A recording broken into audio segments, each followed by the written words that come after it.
Hello, and in this session, we are going to take our previously made 3D chair, which we created from everything you see here, and we're going to add materials and then render it. So I'm going to go ahead and copy this.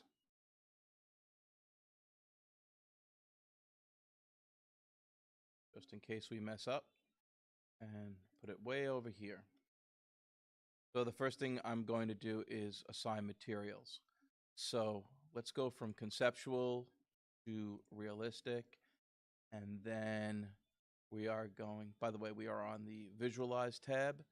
Let's go to the Materials browser. And you can see I have a bunch of pre-chosen textures right here. Let's go to Library, and we're going to go to Wood. And what I want you guys to do is I want you to find white oak.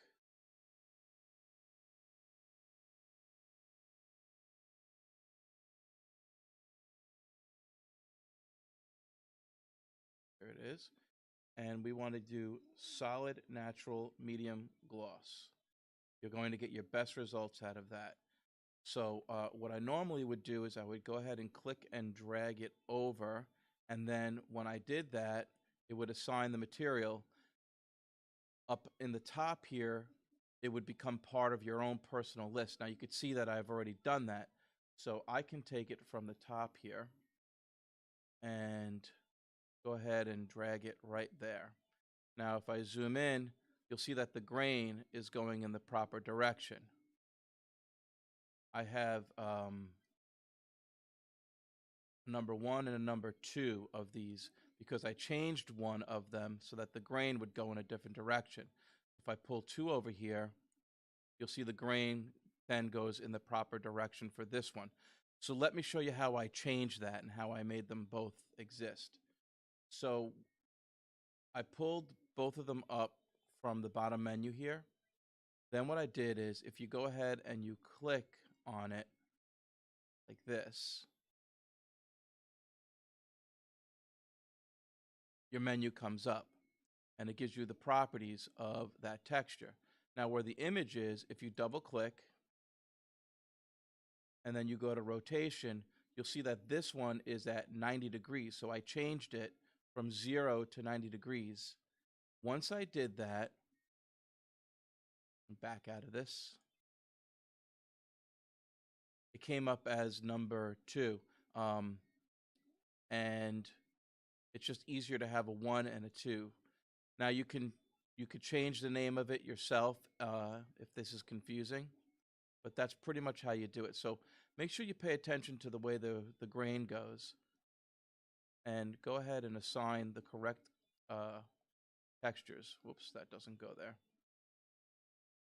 That's supposed to be denim. We'll go back and fix that in a second. That was an accident.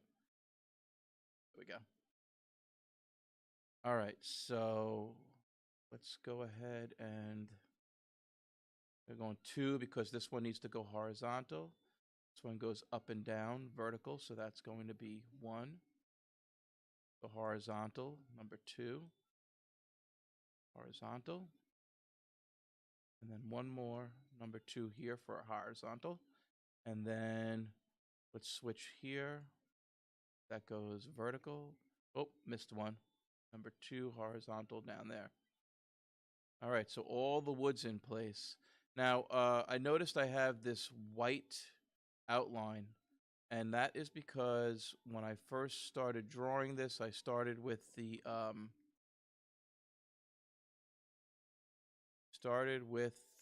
line drawing. So I'm just taking a minute to get rid of those lines. Should have done this before the lesson, but perhaps it's good that I made the mistake with you guys because it'll be one less thing for you to worry about. Trying to capture just the lines if I can.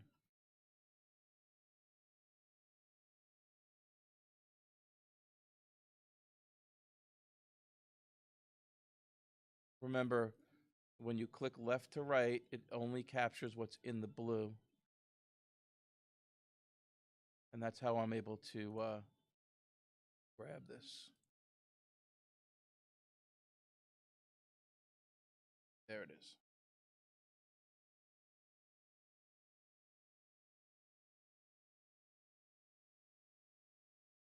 Saving. Always want to save because it is probably going to crash on you.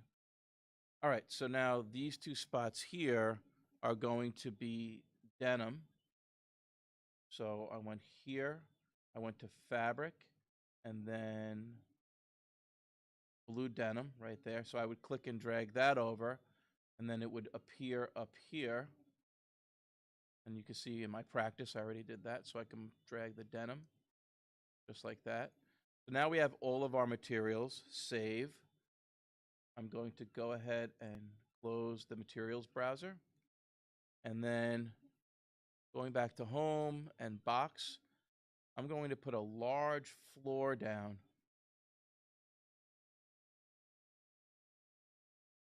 Just like that. So I'm using the slab.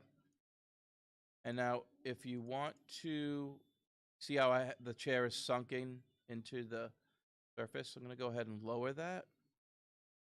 And then I'm going to select it and grab the move tool, grab it from the top corner, and find the base of the chair right here.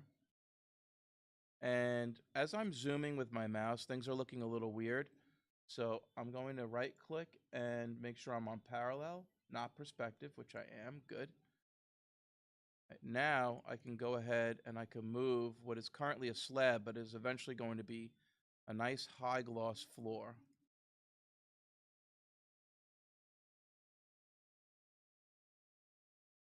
If you don't put your object on a surface, it's going to look a little boring. So I always like to put it on a surface if I can.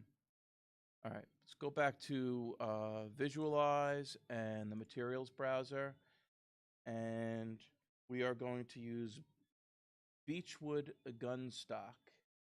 And that's going to give it a nice polished floor, which is nice because it's going to give you a reflective surface. So we just pulled that over. Now, in the next lesson, I'm going to teach you how to render. So for now, I'm going to zoom in, I'm going to save, and then I'm going to end this session and start the next one, which will be how to render.